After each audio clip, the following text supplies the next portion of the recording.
कांग्रेस का एक और विकेट गिर गया, कपिल सिब्बल चले गए।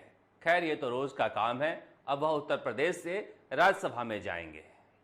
मगर राजस्थान में राज्यसभा में कौन कौन जा रहा है और अंदर खाने क्या सियासत चल रही है, यह पूरी खबर आपको बताएंगे। यह भी बताएंगे कि प्रियंका गांधी और सचिन पायलट की मीटिंग में क्या हुआ। मगर इससे पहले वो खबर बता दें जिसे जानना पूरा राजस्थान चाहता है कि बलात्कार और मारपीट के मामले में राजस्थान सरकार के मंत्री महेश जोशी के बेटे रोहित जोशी का क्या हुआ। आज दिल्ली हाई कोर्ट में सुनवाई हुई। रोहित जोशी चाहते हैं कि जांच ही नहीं हो, एफआईआर ही रद्द हो जाए, इसे लेकर दिल्ली हाई कोर्ट में गए थे। सुनवाई होते ही रोहित जोशी के वकील ने कहा इस एफआईआर को रद्द करना चाहिए, क्योंकि जीरो एफआईआर में तो थाने का नाम ही नहीं है, सदर बाजार थाने का नाम कहीं है ही नहीं। जज ने कहा ठीक से पढ़िए, दो दो जगह लिखा है। उसके बाद रोहित जोशी के वकील ने कहा कि रोहित जोशी की गिरफ्तारी पर रोक लगाई जाए।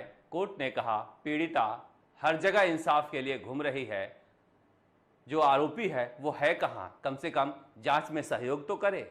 यानी उसकी भी राहत नहीं मिली। आखिर में कहा कि अग्रिम जमानत दे दी जाए। कोर्ट ने कहा कि अग्रिम जमानत के लिए अलग से अर्जी लगा दीजिए, यह तो आपका अधिकार बनता है।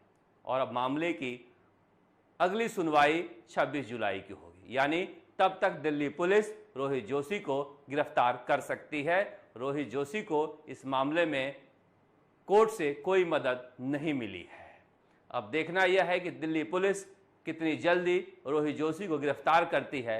मगर होना तो यह चाहिए कि प्रधानमंत्री से लेकर और बीजेपी के कार्यकर्ता तक को रोज मुख्यमंत्री सलाह देते हैं, एक सलाह अपने कैबिनेट मंत्री महेश जोशी को भी दे दें कि बेटे को जांच में सहयोग के लिए कहें। कम से कम यह तो कायदे की बात है ही, और इतनी बात तो अपने कैबिनेट मंत्री से कर ही सकते हैं कि अपने संस्कारी बेटे को कम से कम जांच में सहयोग के लिए करें। देखिए ऐसे मामलों में राहत मिलती नहीं है और मिलनी भी नहीं है, इसलिए बेहतर है कि रोहित जोशी खुद को पुलिस के हवाले करें और महेश जोशी बचाना छोड़ें। खैर लौटते हैं सियासत की तरफ। राजस्थान से राज्यसभा में कौन कौन जाएगा, इसे लेकर खूब सियासत हो रही है। कहा जा रहा है कि दिल्ली आलाकमान ने राजस्थान के बड़े नेता से कहा कि गुलाम नबी आज़ाद के नाम पर भी विचार हो सकता है क्या। साहब ने वहां तो मना नहीं किया और यहां से 10-12 नेताओं को दिल्ली रवाना कर दिया गुलाम नबी आज़ाद का विरोध करने के लिए। यह भी कहा जा रहा है कि गजेंद्र सिंह जो राजपूत नेता के रूप में उभर रहे हैं राजस्थान में, उन्हें रोकने के लिए रोल्स अफसर का नाम भी सामने आ सकता है। क्षत्रिय युवक संघ के नेता भगवान सिंह रोल्स अफसर 2 बार धर्मेंद्र राठौड़ के जरिए मुख्यमंत्री अशोक गहलोत से मिल चुके हैं।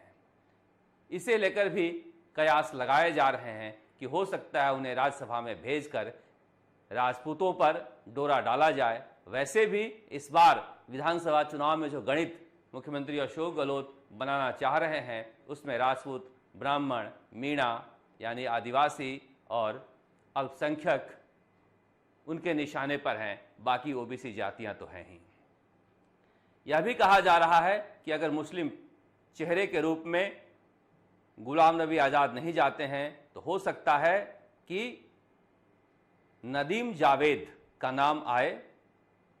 कांग्रेस आलाकमान इस बारे में इच्छुक है, मगर सचिन पायलट चाहते हैं कि रफीक मंडेलिया जैसे भी नेता राज्यसभा में जाएं। अगर उनकी चले तो वो पैरवी कर रहे हैं।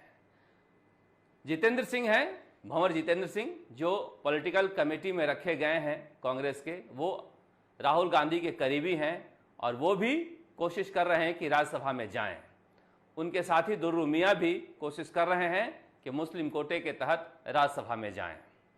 अस्क अली टांग का नंबर आता हुआ दिख नहीं रहा है। इसके अलावा दिनेश खोड़निया का नाम तय माना जा रहा है। पहले मैं भी सोच रहा था कि बांसवाड़ा डूंगरपुर में इतने कांग्रेस के कार्यक्रम क्यों हो रहे हैं, लेकिन मैं कहता हूं कि अशोक गहलोत कहीं और सोचते हैं, कहीं और करते हैं।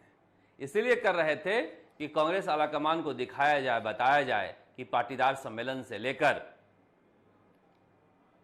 यात्राओं तक का सम्मान, रैलियां सब वहां दिनेश खोड़निया कर रहे हैं, उन्हें राज्यसभा में भेजा जाए। मगर गणेश घोगरा, उनकी टीम वहां पहुंच गई है और प्रतापगढ़ के विधायक रामलाल मीणा समेत कई विधायक और मंत्री दिनेश खोड़निया के खिलाफ खड़े हो गए हैं। पर अशोक गहलोत अगर तय कर लिए हैं तो शायद ये लोग कुछ कर नहीं पाए। जवाब में हो सकता है कि एक आदिवासी नेता भी भेजा जाए, क्योंकि वहां पर आदिवासी बनाम गैर आदिवासी का मामला तूल पकड़ता जा रहा है। ताराचंद भगोरा या फिर अशोक गहलोत के करीबी हैं रघुवीर मीणा, उनका नाम आ सकता है। कई लोग हैं लाइन में। हो सकता है कि एक नेता दिल्ली से आए, दिल्ली तय करे एक नेता के बारे में। यह भी कहा जा रहा है कि प्रियंका गांधी भी राजस्थान से राज्यसभा जा सकती हैं। तो क्या सचिन पायलट प्रियंका गांधी को यह ऑफर देने गए थे? इस तरह कयास लगाए जा रहे हैं कि सचिन पायलट चाहते हैं कि प्रियंका गांधी राज्यसभा में जाएं, मगर अभी तक तय नहीं हुआ है कि प्रियंका गांधी राज्यसभा जाएंगी। शायद वह लोकसभा का चुनाव लड़ें। सचिन पायलट ने यह भी कहा है कि जो भी नेता राजस्थान से भेजा जाए वह पार्टी से जुड़ा हो, न कि व्यक्ति से जुड़ा हो, क्योंकि पिछली बार जो नेता भेजे गए हैं किसी खास व्यक्ति के प्रति निष्ठावान रहे हैं, इसलिए वो अपनी मांग रखने गए थे। कहा जा रहा है कुछ नेताओं का नाम उन्होंने रखा है, मगर सचिन पायलट और प्रियंका गांधी में क्या हुआ, राज्यसभा चुनाव को लेकर लोग इंटरेस्टेड नहीं है। राज्यसभा चुनाव के बाद क्या होगा यह जानना चाहते हैं, क्योंकि राज्यसभा चुनाव के बाद ही कहा जा रहा है कि राजस्थान में खेला होगा।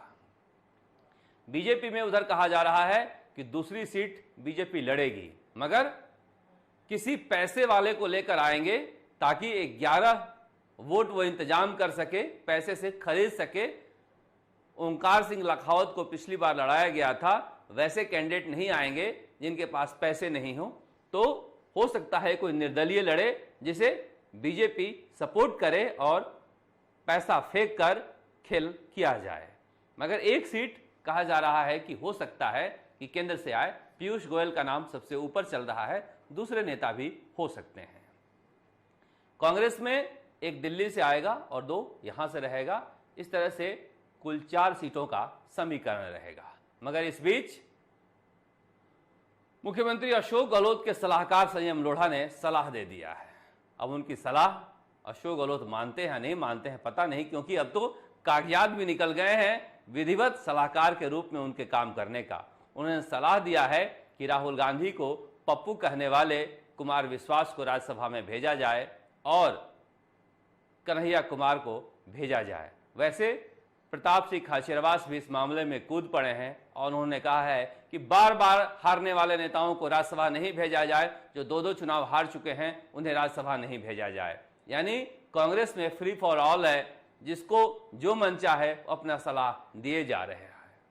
राजेंद्र बिदोड़ी का अलग वीडियो वायरल हो रहा है, यह कहते हुए कि हारे हुए को मंत्री बनाया जा रहा है और जीते हुए को कोई पूछ नहीं रहा है। कांग्रेस में हालत बद से बदतर ही होता जा रहा है। ऐसा लगता है पार्टी के ऊपर कोई कमांड नहीं है किसी का। कुछ लोग तो यह भी कहने लगे हैं कि हो सकता है कि मुख्यमंत्री अशोक गहलोत पार्टी को इस हालात में छोड़कर जाएं कि सचिन पायलट का अगले 20 साल तक कोई नंबर ही नहीं आए, क्योंकि इस पार्टी में कोई धनी धोड़ी है नहीं, जो जहां चाहे जैसे चाहे बोल रहा है, कर रहा है। अब रामलाल मीणा प्रतापगढ़ के विधायक रोज ही ट्वीट कर देते हैं। गणेश घोगड़ा किसी वेणुगोपाल से मिलने पहुंच गए। उधर बाकी के जो विधायक हैं वो अपने अलग तरह की राजनीति कर रहे हैं। हाँ, एक और बात बता दूं कि जो बहुजन समाज पार्टी से कांग्रेस में आए पुराने और नए विधायक हैं, उन्हें लेकर मैंने कहा था कि सचिन पायलट के आसपास आजकल मंडरा रहे हैं राजेंद्र गुढ़ा और गिरिराज मलिंगा। जैसे ये तस्वीर आई दोनों के साथ होने के सचिन पायलट के, धर्मेंद्र राठौड़ को मुख्यमंत्री अशोक गहलोत ने इस काम में लगाया और ऐसा कहा जा रहा है कि दोनों को लेकर मुख्यमंत्री निवास में पहुंचा गया था मिलवाने के लिए मुख्यमंत्री अशोक गहलोत से। मैं बार बार इसीलिए कहता हूं, लोग कहते हैं कि आप सचिन पायलट का इतना नाम क्यों लेते हो। देखो, सचिन पायलट वो दवा है जिसे खाते ही सरकार में सारा काम हो जाता है। जैसे ही नाराज विधायक सचिन पायलट के साथ तस्वीर में आते हैं, सीधे मुख्यमंत्री निवास में उनकी एंट्री हो जाती है। हालांकि बहुत सारी समस्याओं के लिए वो खुद जिम्मेदार हैं, क्योंकि उन्हीं की वजह से आज इस तरह की लूटमार मची हुई है और मुख्यमंत्री अशोक गहलोत अपने ही सरकार में निरीह नजर आते हैं। इस तरह के निरीह बने रहने से कांग्रेस निरीह हो सकती है, उन्हें समझना पड़ेगा। राजस्थान तक के लिए जयपुर से शरद कुमार।